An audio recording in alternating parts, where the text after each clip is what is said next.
Hello guys, so I'll be making some comments on this particular conference going on. Basically the title said, a huge anti-Israel warning by South Africa. Let's take a listen.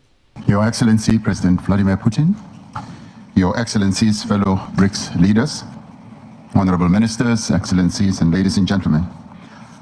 Allow me to start by thanking President Putin and the people of Russia for hosting this, the 16th BRICS summit in this beautiful city of Kazan. It is fitting that we hold the BRICS summit in a city that is so rich in heritage and culture as we embrace this new chapter in BRICS as an expanded family of countries equally rich in history, culture, and capability. Our story as the BRICS countries is a story of solidarity, of mutual respect and mutual benefit. BRICS is an inclusive formation that has the ability to change the trajectory of the global South. To do this, we must realize the full potential of our economic partnership to ensure sustainable development for all and not just for some. We must undertake bold steps towards a mutual, shared and equitable prosperity for all. Like most of the world, South Africa desires the smooth operation of supply chains, trade, tourism and financial flows free from external influence in a multipolar world. Working together, the BRICS family has an important role in addressing the key challenges of the global South in partnership with like-minded emerging market economies. We look forward to the report that will be given by our finance ministers and central bank governors on the use of local currencies in international trade and financial transactions between BRICS members and their trading partners. A few days ago, the BRICS business entities gathered in Moscow under the stewardship of the BRICS Business Council to explore tangible trade opportunities between our countries. For South Africa, these endeavors, which are focused on practical results, are critical in addressing our country's central national priority of inclusive economic growth. For us, inclusive growth means, amongst other things, prioritizing women-led businesses. In this regard, we acknowledge the diligent work of the BRICS Women's Business Alliance to unlock economic value between the BRICS countries for the development, growth, and sustainability of women-owned businesses. As we seek sustainable development solutions, we must acknowledge the challenges posed by climate change. We must acknowledge the devastating impact on lives and livelihoods of our current climate trajectory. As South Africa, we remain committed to a just transition to a low-carbon economy. We are committed to the reduction of global emissions, guided by the principle of common but differentiated responsibilities and respective capabilities. While countries with developing economies remain severely impacted by climate change, they have contributed the least to the current climate crisis that the world is experiencing. It is therefore vital that industrialized nations honor their climate commitments and ensure a just and equitable transition. It is essential that climate actions do not deepen global inequality or stifle the developmental aspirations of the countries in the global South. To achieve the objectives of the BRICS Strategy for Economic Partnership 2025, we must further explore pathways to unlock opportunities and address challenges confronted by micro, small, and medium-sized enterprises that operate in BRICS countries. We must intensify cooperation amongst BRICS members by launching common development programs in the fields of exports, industrial cooperation, and technology exchange. We have called for the recalibration of trade rules to enable industrialization. The WTO must be reformed.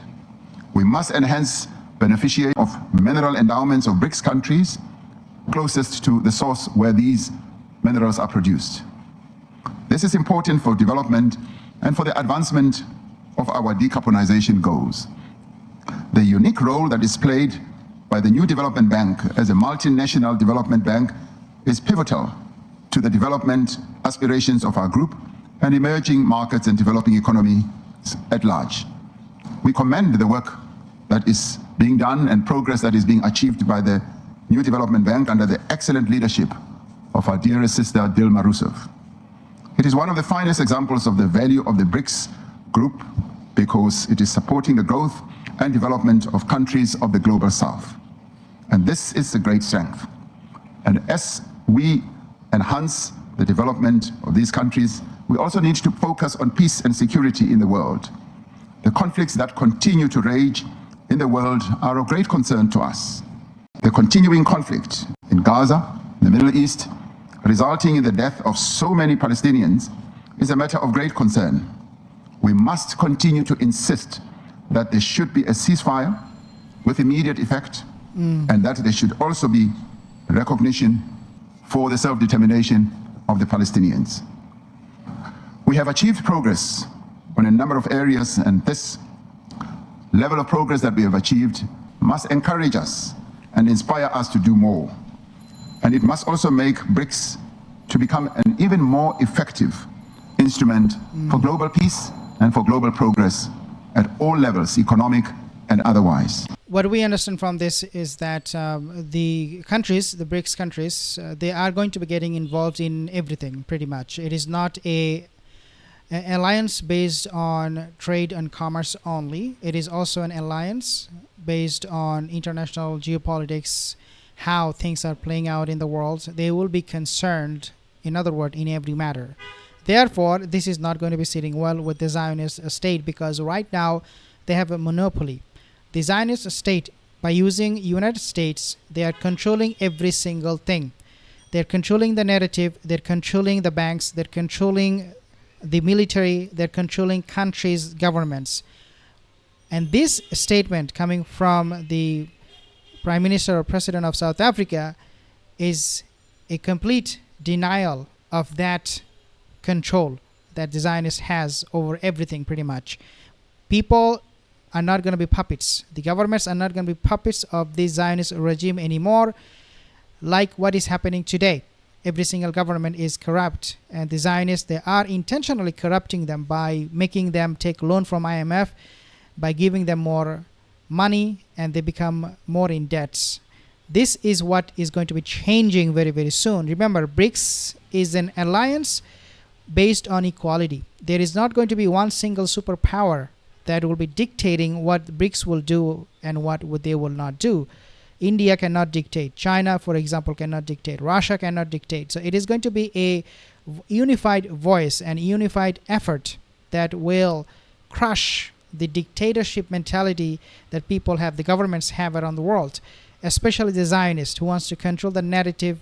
It is going to be crushed completely. And hopefully we will see a new world order. Guys, this is history in the making. What you are seeing right now on screen is history in the making. And as I have said on my community tab on YouTube, hopefully we will never have to see again children's brain and limbs and hands and legs are being blown off by bombs. I mean, this is the most saddening thing that I have to say, but this is exactly what is happening right now. Thank you so much for joining. See you in the next video. Have a wonderful day.